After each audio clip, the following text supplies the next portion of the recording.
ยามสาวไอ้ไปส่งแกงในบ่เด้แพงเอ้ย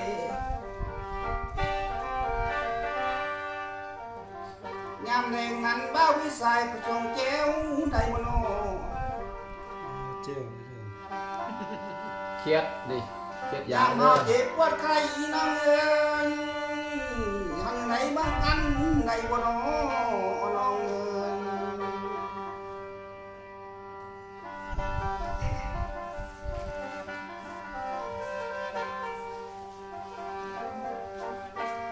ให้เหลือน้องนา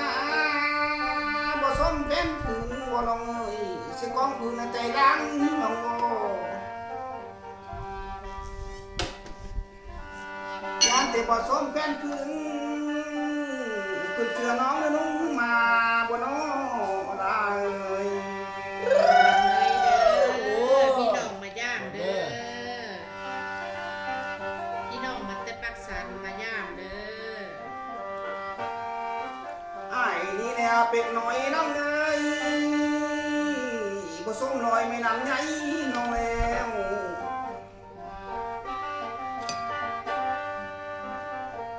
มาไม่สายนี่นะเป็นแนวไก่น้อยบ่สมยินตะนั้นเงินน้องแล้วอ้ายเอ้ยว าสนาคนผู้น้อยประสบนางเอก มานั่งอีก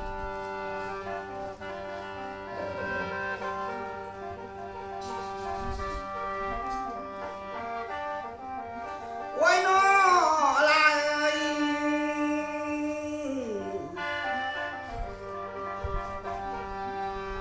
อ้ายมาเสียใจเด้น้องเอ้ย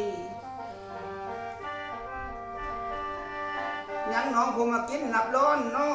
ละเอ้ย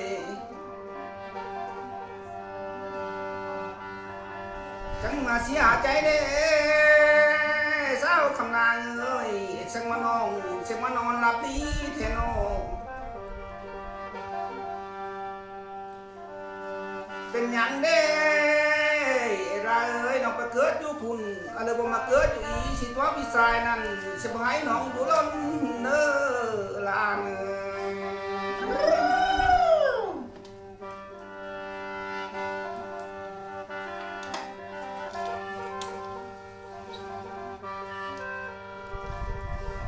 โอ้ยน้อ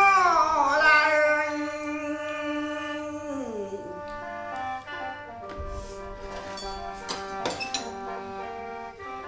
ขันพระพุทธเมื่อแคมนั้นบ่สมเหมือนหมู่กันแล้วบ้านงานสาบ้าวพี่สายนี่มันจันนะบ่สมงานเมื่อสร้างสันบ่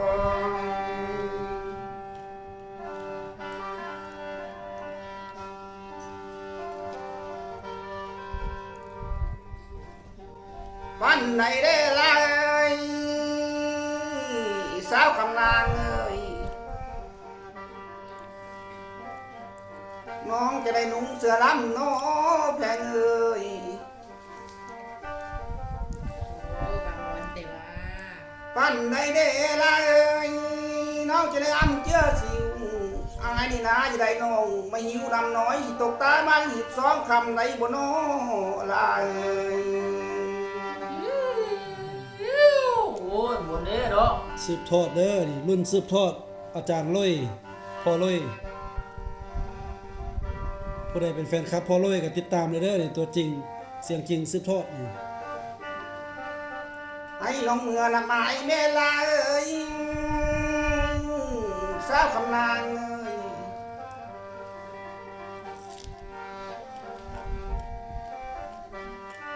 ไอ้ไว้น้องถูกให้ยากเด้อละเนอ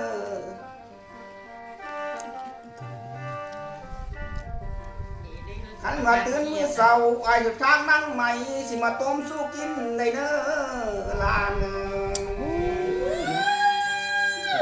แต่มันเป็นคนดูมั่นแท้เด้เนาะ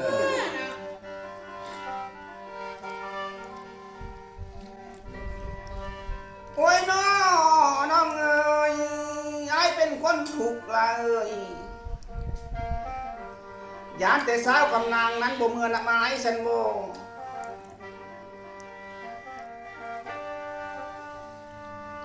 อันว่าสาวเหงื่ออายนั่งนา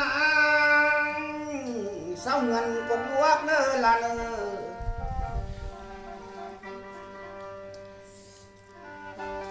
นกพวกจับก็ไว้แล้ว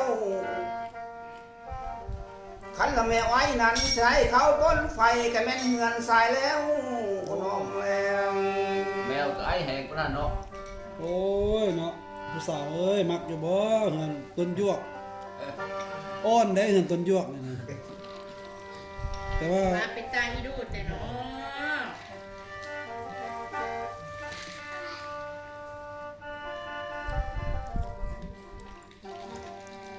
โอ้ยน้ออะไร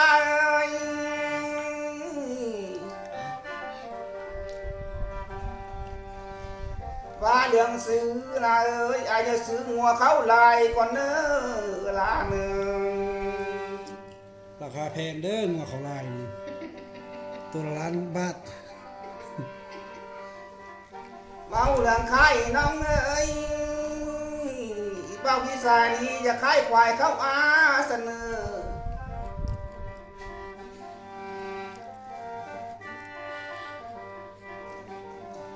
ไอ้นี่นาอย่าได้ห้าละแม่นหน่อยสิมือตึมเมียเพลงสายเด้ลาเดง โอ้ยเป็นไงท่านผู้ชมมาเฮานี้เพิ่นว่าจะได้ไปตื้มใส่เมียอายเพิ่นว่าแต่ว่าเมียอายอยู่เฮือนน่ะงาพาท่าแล้วนี่ มันสิไปได้อยู่บ่นี่ สาวกำนางเอ้ย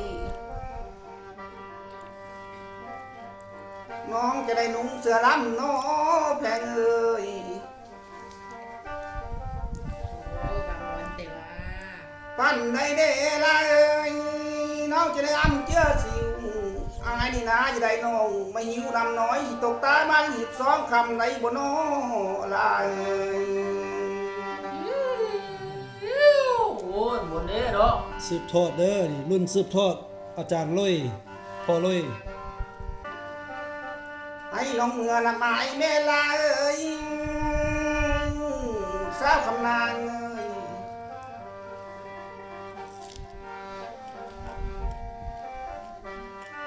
ไอ้ไว้น้องถูกให้ยากเด้อละเน้อ